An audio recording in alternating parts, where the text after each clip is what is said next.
Cauți o locuință ideală în Orhei?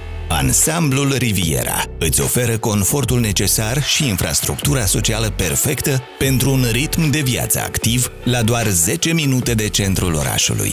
În jur ai mai multe oportunități pentru sport, plimbări și relaxare, centre comerciale, unități de învățământ și spital. În imediată apropiere este parcul de distracții Orheiland, iazul orășenesc, pădurea, zone verzi, teren sportiv și piste pentru cicliști.